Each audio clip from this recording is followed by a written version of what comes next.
Imagine falling asleep in a cave, and when you wake up, everything around you has changed: your family, your home, even the world itself. This isn't just a legend, it's a real story from the Qu'ran. Who were the mysterious people of the cave, and what really happened to them?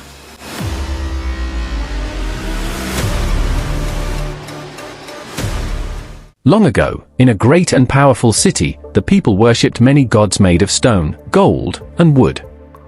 Huge statues stood in every street, and priests burned incense at their feet. Every morning, men, women, and children bowed before these lifeless figures, hoping for blessings. But these idols could neither see nor hear. They could not answer prayers. They could not stop disasters. Yet, the people worshipped them with fear in their hearts. The ruler of this land, a mighty king, was a cruel man. He believed that his power came from these false gods. Anyone who refused to worship them was considered a traitor and an enemy of the kingdom. The king's soldiers walked the streets, watching closely. If they caught anyone speaking against the idols, that person would be arrested, beaten, or even killed. This was not a place where faith in the one true God was safe. But in the shadows of this city, hidden among its people, there were a few young men who did not believe in the idols. They had pure hearts, and deep inside, they knew the truth: there is only one God, Allah, the creator of the heavens and the earth. Unlike the others, these young men did not bow to statues. They did not pray to wood or stone. Instead, they prayed in secret, whispering to Allah when no one could hear them. Every night, they met in a quiet place away from the city's noise. They talked about the truth, about how the sun, the moon, and the stars all obeyed one God. They wondered why people worshipped idols when it was clear that Allah controlled the world. One night, as they sat under the stars, one of them spoke with determination. "We cannot live like this forever. One day, the king will find out about us." The others nodded. They knew he was right. Another young man clenched his fists. "But what can we do? If we speak the truth, we will be killed. If we stay silent, we are living a lie." A third whispered, "Then we must pray to Allah to guide us." And so, under the vast sky, they raised their hands in prayer. "O our Lord, grant us mercy from yourself and guide us in the right way." Surah Al-Kahf 18:10. For a while, the young men managed to keep their secret safe. But secrets have a way of being discovered. One day, the king's men overheard them talking. The soldiers listened carefully, their eyes narrowing. "These men do not worship our gods," one of them whispered. Without wasting time, they ran to the palace and told the king. The king's face darkened with rage. "Bring them to me at once," he roared. The soldiers stormed through the streets, searching for the young men. The city was loud, but their hearts pounded even louder. They knew that if they were caught, the king would not show mercy. Finally, the soldiers found them and dragged them before the throne. The king sat high, his robe flowing, his crown gleaming in the torchlight. His eyes were sharp, his mouth twisted in anger. He leaned forward. "I hear you refuse to worship our gods," he said. "Is this true?" The young men stood tall. They knew this was their moment of truth. If they denied their faith, they could live. But their hearts burned with belief. One of them stepped forward. His voice was steady, though his hands trembled slightly. "We believe in only one God, Allah. He is the Lord of the heavens and the earth. We will never worship anyone else." Surah Al-Kahf 18:14. A shocked silence fell over the court. The nobles whispered. The guards gripped their swords. No one had ever dared to defy the king like this. The king's face turned red with fury. "You dare to challenge me?" he bellowed. The young man did not back down. "You are not a god," he said. "You are just a man. Your idols are nothing. They cannot speak, they cannot hear, they cannot save you." The king's hands clenched into fists. "Enough! If you do not bow before our gods by sunrise, you will be executed." The guards seized them, preparing to throw them into the dungeons. But just then, another young man shouted, "We will not worship your false gods." "Do whatever you wish, but we will never betray our lord." The king's anger burned hotter than fire. "Take them away. They have until morning to change their minds, or they will die." Locked in a dark prison cell, the young men whispered among themselves. They knew that at sunrise, they would be taken to their deaths. But their faith remained strong. One of them spoke in a hushed voice. "We must leave this city. If we stay, we will be killed." Another nodded. "We must trust Allah. He will guide us." Under the cover of night, with Allah's help, they managed to escape. They ran through the narrow streets, their breaths heavy, their hearts racing. The city walls loomed ahead. If they could just get past them, they would be free. Behind them, the sound of shouting grew louder. The king's men had discovered their escape. "Hurry," one of them urged. They climbed over the walls and ran into the wilderness. Their feet pounded against the rocky ground. They did not stop, even when their legs ached. They only stopped when they saw it, a cave, hidden among the hills. "This will be our refuge," one of them said. Panting, exhausted, they stepped inside. The cave was cool and quiet. It felt safe. But what would happen next? Would the king's soldiers find them? Would they survive? They did not know. But they did know one thing. They had placed their trust in Allah. As they settled inside, one of them whispered a prayer, "O Allah, guide us and protect us from those who wish to harm us." A peaceful silence filled the cave. And then, something strange happened. One by one, their eyes grew heavy. Their bodies relaxed.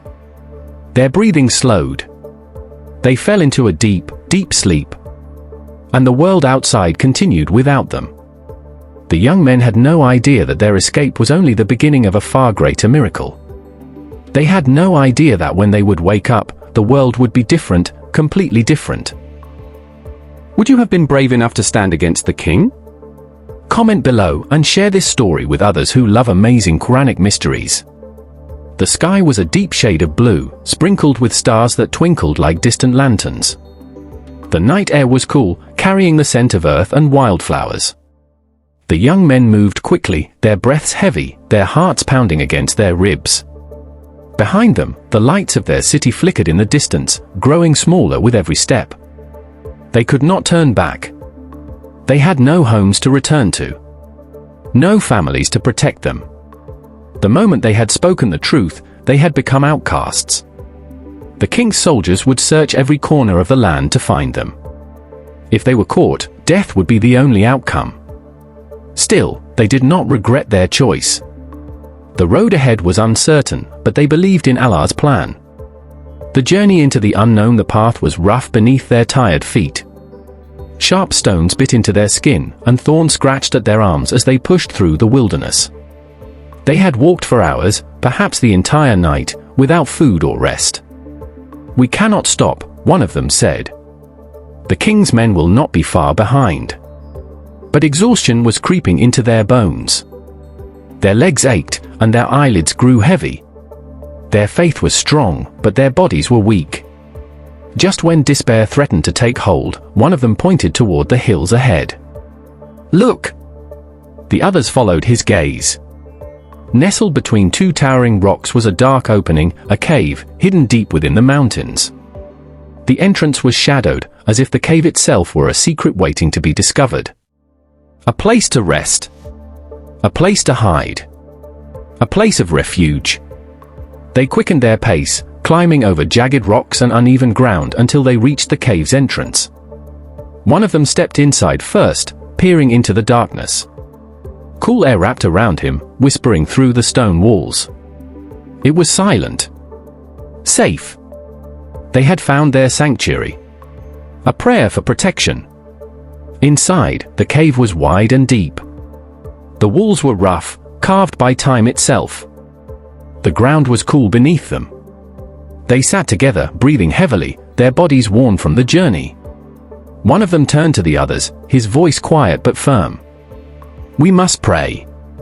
They all nodded. "O Allah, grant us mercy from yourself and guide us in the right way." Surah Al-Kahf 18:10, their voices echoed softly against the cave walls. There was no fear in their hearts, only trust. As soon as they finished their prayers, their eyelids grew heavy. The exhaustion of the journey, the weight of their fear, the comfort of their faith, all of it settled upon them like a gentle embrace. One by one, they drifted into sleep. And as they slept, time stopped. Outside the cave, the world continued. The sun rose, burning gold against the sky. Birds soared over the hills, calling out to the morning. The wind danced through the trees, carrying whispers of the past and future. But inside the cave, the young men did not stir. They did not hear the wind. They did not feel the passing days. They slept. A day passed. Then a week. Then a year. And yet, their bodies did not age. Their hearts did not stop. Their skin did not wither. They remained untouched by time, untouched by the world outside. It was as if they had been placed between the folds of time itself, hidden in the hands of Allah's mercy. The sun's strange path, but Allah's miracle did not stop with their sleep. Each day, as the sun rose, it shifted in its path. Instead of shining directly into the cave and burning their skin, the light moved slightly to the right.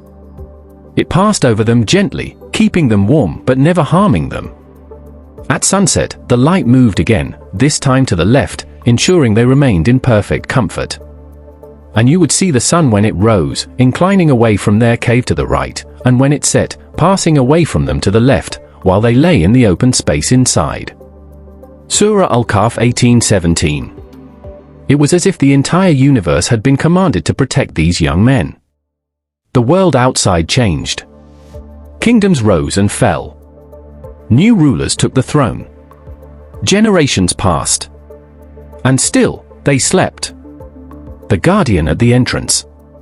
At the cave's entrance, a silent guardian stood watch. A dog. Loyal, unmoving, stretched out with its front legs at the threshold, as if keeping watch over its sleeping masters. The presence of the dog was also a sign from Allah. Anyone who approached the cave felt an overwhelming fear, a strange, unexplainable dread that made them turn back. No traveler dared enter. No hunter, no wanderer, no king's soldier. The cave remained undisturbed. The sleepers remained untouched. For over 3 centuries. A mystery waiting to be uncovered. What happens when time forgets you? What happens when you wake up to a world that no longer remembers your name? The young men did not know it yet, but when their eyes would open again, everything would be different. The land. The people. The kingdom. Even the faith they had once fought to protect, would they be welcomed? Or feared? The answer was waiting for them beyond the cave's darkness. But for now, they slept, guarded by Allah's mercy, hidden from the eyes of time. And the world outside continued without them.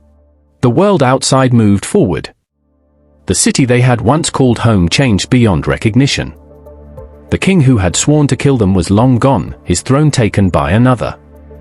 The streets where they had once walked were filled with new faces, speaking of new laws and new rulers. The idols that had once stood so proudly in the marketplace had crumbled into dust. But inside the cave, time stood still. The young men remained hidden beneath Allah's mercy, lying peacefully as though in a deep and dreamless slumber. Their chests rose and fell with steady breath, their faces untouched by age. No wrinkle lined their skin. No hunger disturbed their rest. 300 years passed, yet they remained the same. Though the cave sat silently in the mountains, people would sometimes pass by it. Travelers, shepherds, hunters, they all saw its dark entrance, a gaping mouth carved into the hillside. But none dared to step inside. A strange, unexplainable fear filled anyone who came too close. Their skin prickled, their hearts pounded, and a deep sense of dread washed over them. Even the bravest among them turned away, their hands trembling. Some whispered that spirits lived within. Others believed it was a place of curses and forgotten souls. And at the entrance, a guardian remained. Its body lay stretched across the threshold, its head resting on its paws, its eyes open and watchful. Though it, too, was locked in deep sleep, it looked as if it could wake at any moment, ready to defend its masters. Allah had placed his protection over them, wrapping them in a shield of time. No enemy, no stranger, no hand of harm could touch them. And so, the centuries slipped away. Outside the cave, the world transformed. New rulers rose to power, and old kingdoms crumbled. New cities were built over the ruins of the past. New languages filled the air. But the greatest change of all was in the hearts of the people. Long ago, when the young men had fled their home, their city was full of idol worshippers. The people had bowed before lifeless statues, fearing a king who ruled with an iron fist. But over the centuries, the truth had spread. The worship of idols had. The silence of the cave had lasted for centuries, but now, it was broken. A single breath. A slow blink. A heartbeat quickening after a long stillness. One of the young men stretched his arms, his muscles stiff, but strangely unharmed. He sat up, rubbing his eyes, confused by the dim light filtering through the cave's entrance. "Are we awake?" Around him, his friends began to stir, blinking as though waking from an afternoon nap. One yawned, another stretched, and a third ran a hand through his hair, frowning. "How long did we sleep?" someone asked, his voice groggy. One of them looked toward the cave entrance, where their loyal dog still lay, its body stretched out as if it had been guarding them all along. "A day," someone guessed. "Maybe 2. A low growl rumbled from one of their stomachs, then another. Hunger gnawed at them. Their bodies felt fine, untouched by illness or pain, but they were weak with the need for food. One of them reached for a small leather pouch at his side, loosening the strings. Inside, silver coins shimmered in the dim light. "I'll go to the city and buy some food," he offered, standing up. The others nodded, grateful. But as he stepped toward the cave's entrance, a strange feeling crept over him. Something felt different. The young man climbed down from the rocky hillside, his feet touching the earth as if for the first time. The air smelled fresh but unfamiliar. The trees looked taller, their branches stretching toward the sky in a way he didn't remember. The path to the city was still there, winding down into the valley, but something about it felt strange, like a place he had seen before but could no longer recognize. As he reached the city's edge, his unease grew. The streets were wider than he remembered. The houses looked different, taller, made of stone and wood in a way that seemed new. The people walked in unfamiliar clothing, their robes flowing differently, their head coverings styled unlike any he had seen before. He took a deep breath, pushing aside his confusion. Maybe it was just his imagination. He needed food. That was all that mattered. The coin that shocked the world. He stepped into a small bakery, the scent of warm bread filling his nose. A baker stood behind the counter, kneading dough with strong hands. "1 loaf of bread, please," the young man said, placing a silver coin on the wooden counter. The baker wiped his hands on his apron, glancing down at the coin. Then he frowned. "Where did you get this?" he asked, picking up the coin and examining it closely. The young man blinked in confusion. "It's money. Just take it." But the baker's eyes widened, his face suddenly serious. He turned the coin over in his hands, as if trying to decide whether this was some kind of trick. Then he looked up, staring at the young man as though he were a ghost. "This coin," the baker whispered. "This is from an old kingdom, hundreds of years ago." The young man's heart stopped. Hundreds of years? His mouth went dry. The room seemed to spin around him. Had they really been asleep for centuries? What had happened to the world they once knew? And, most terrifying of all, who else was still alive to remember them? The baker's voice had barely finished echoing in the shop before whispers began to spread. A coin from an ancient kingdom? Could this man be a traveler from the past? Is he even human?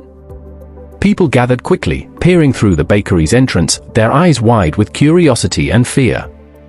The young man's heart pounded as he stepped back. Why were they staring at him like this?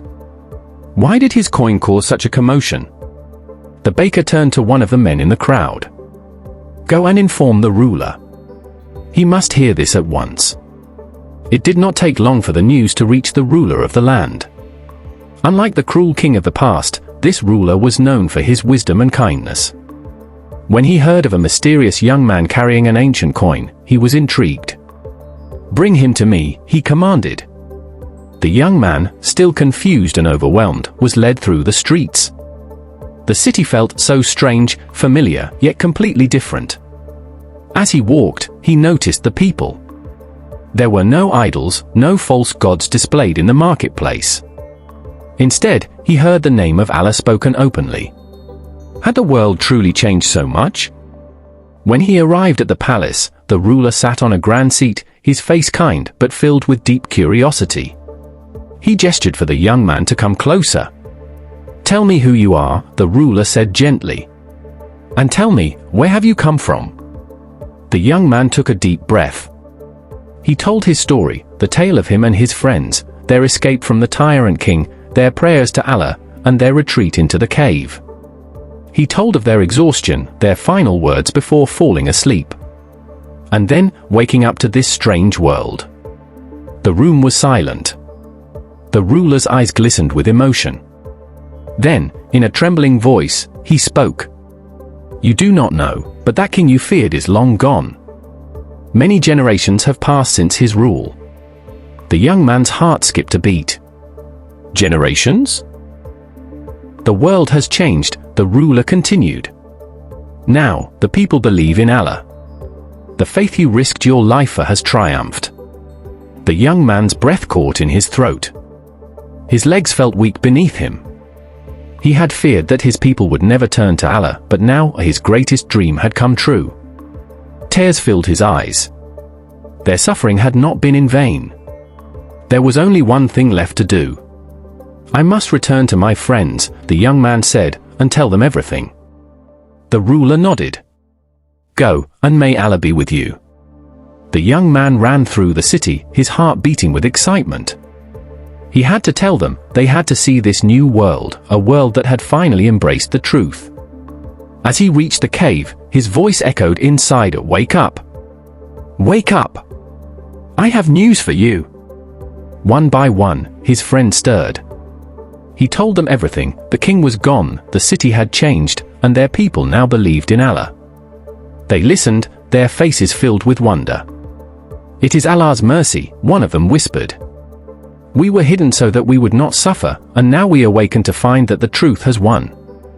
But before they could take another step, a deep peace settled over them. A warmth filled their hearts, and they knew their journey was complete. One by one, their eyes closed. Their bodies relaxed. And their souls returned to Allah. They had fulfilled their purpose. When the ruler and the people of the city arrived at the cave, they found the young men, but their souls had already departed. The ruler was deeply moved. "They were a sign from Allah," he said. "A reminder that time is in his hands, that life and death belong to him." In honor of the miracle, the people built a place of worship near the cave. It became a symbol of Allah's power, a story passed down through generations, reminding people of faith, destiny, and divine protection. And so, the sleepers of the cave became more than men. They became a legend. Time belongs to Allah. He can stop it, stretch it, or take it away as He wills. Faith is never lost. Even when the world seems against you, truth will always prevail in the end. Allah's protection is absolute. When you put your trust in Him, He will guard you in ways beyond imagination. Their story remains in the Qu'ran as a lesson for all mankind, a tale of courage, faith, and the miracle of time itself.